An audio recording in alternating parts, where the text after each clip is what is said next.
All right, we got some transformers today. I'm going to show you how to break them down by hand.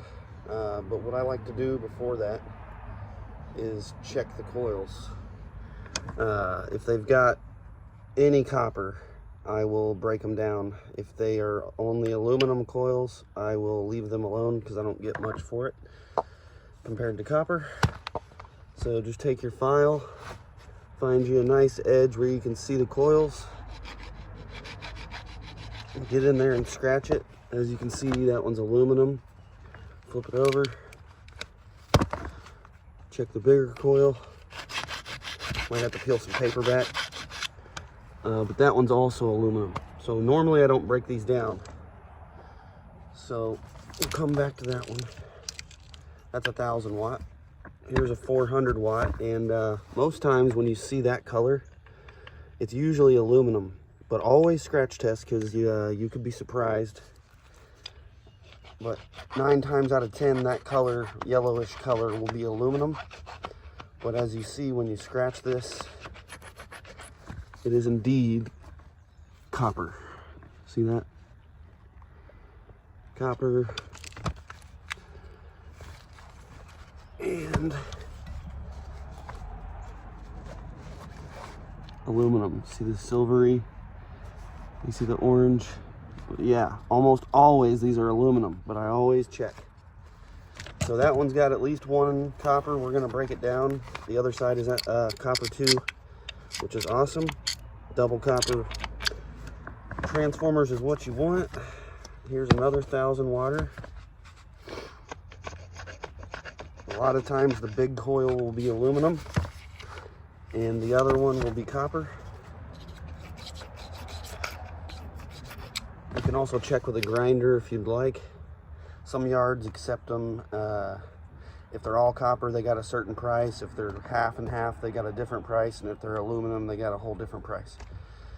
Some yards take them all the same, but if they have copper, I break them down. You can do it with a press. If you want to figure out how to do it with a press setup, go to Project Shop FL. He's got an awesome setup to break transformers down. It's super efficient, super quick. You can break down like 5 a minute. It's crazy. And yeah, if you get a lot of transformers, that's probably the way to go. I get a lot, and unfortunately I'm still doing them by hand. But anyways, there's also another type of coil where the big coil will be aluminum, and then you go to scratch the small one, and you usually scratch it from this outer corner.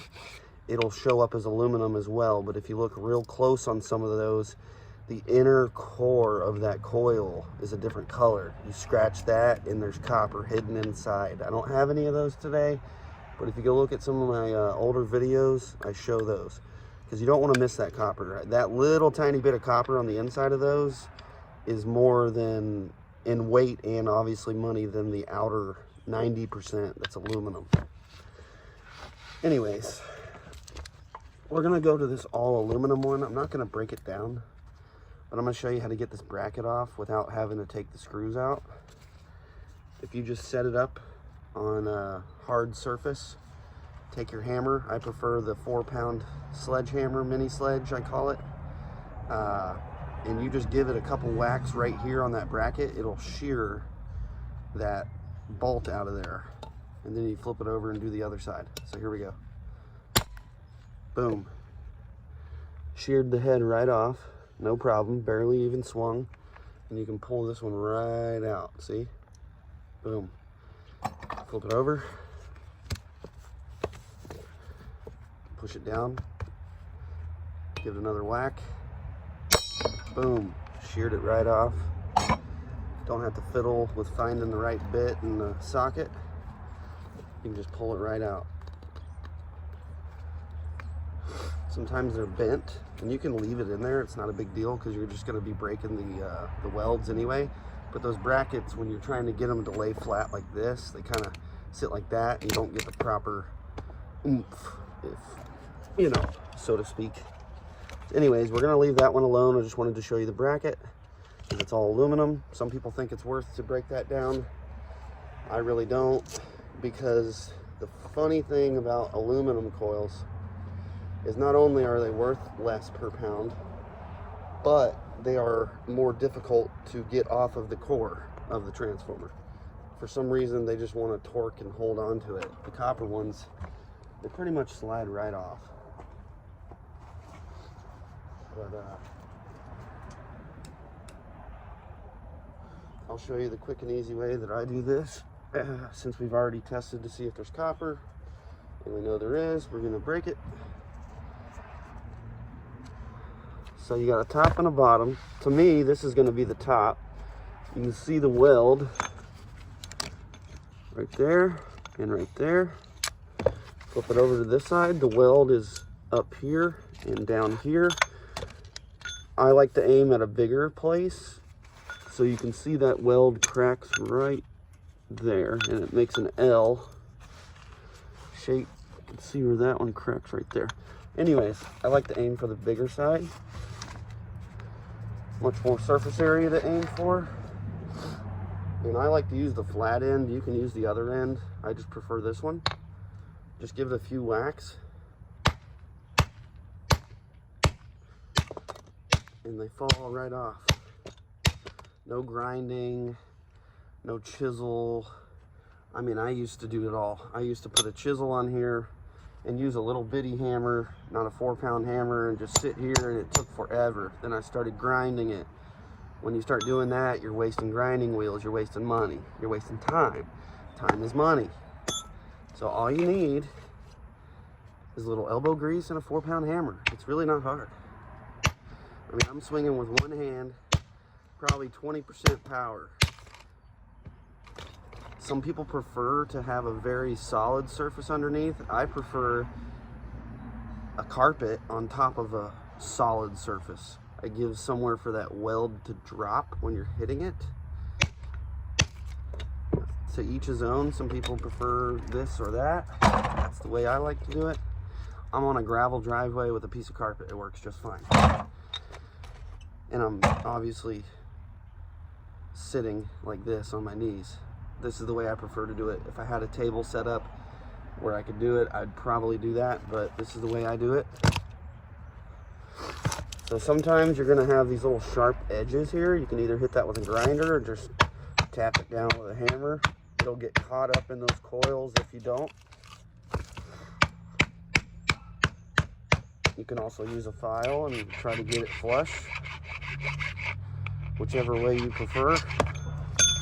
But now you're gonna have these little metal inserts here. I like to look for the wires, and I like to hit away from the wires because sometimes they'll get caught up in those, and those pop right out. Flip it over. Another one. And if they get stuck, you can just hit it on the end, it'll flip out. So now we've got the core, and the core only goes one way because it's like a T almost. See? So what I like to do after I get those edges tamped down is I like to grab something solid, aka another transformer, and give it a good slam on the side that's going to be pushing out. A couple slams to get that coil seated at the bottom as good as you can. And then I like to take the flat end again because it will reach down in there once that recesses below the surface, and just start hitting it.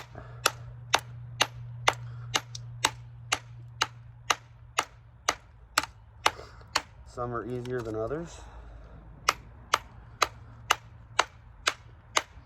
And if you're having any kind of trouble, you can set it up in your vise. If you have a vise that's big enough to hold this, or you can just turn it on its side, flip it over, and keep hitting it till it comes off.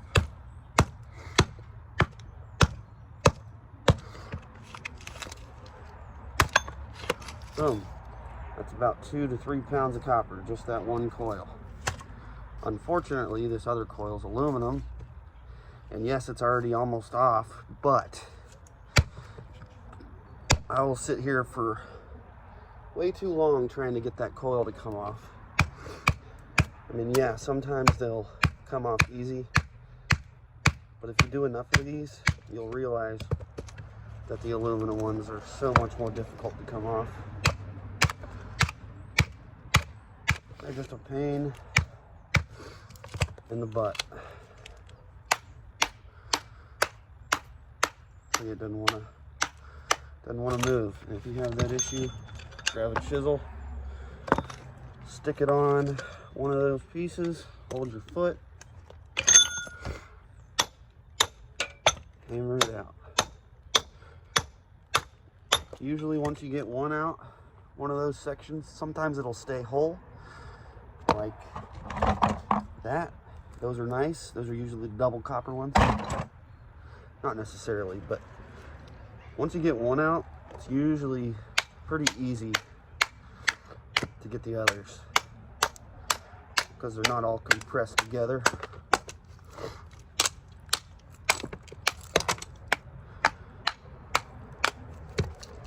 Then you'll have that one that just wants to stay in there. Just wiggle it out.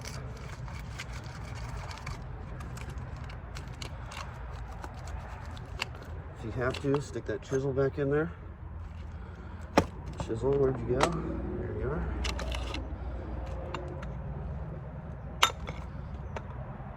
And there you go.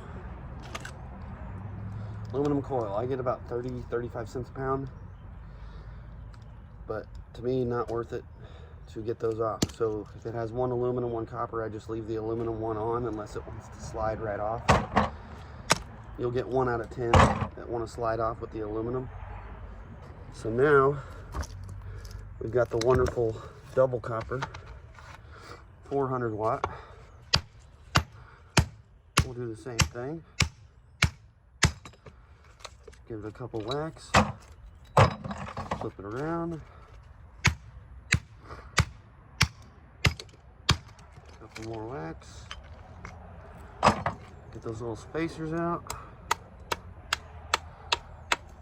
Again, if you can't get them out and they start sticking out like that, you can just go doot, doot, doot.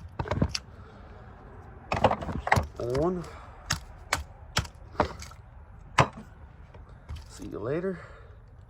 These edges look pretty good, but I'm still gonna kind of clean them up a little bit. Again, you can put this in a vise or you can just hold it. I like to hold it. Send it through. Bingo.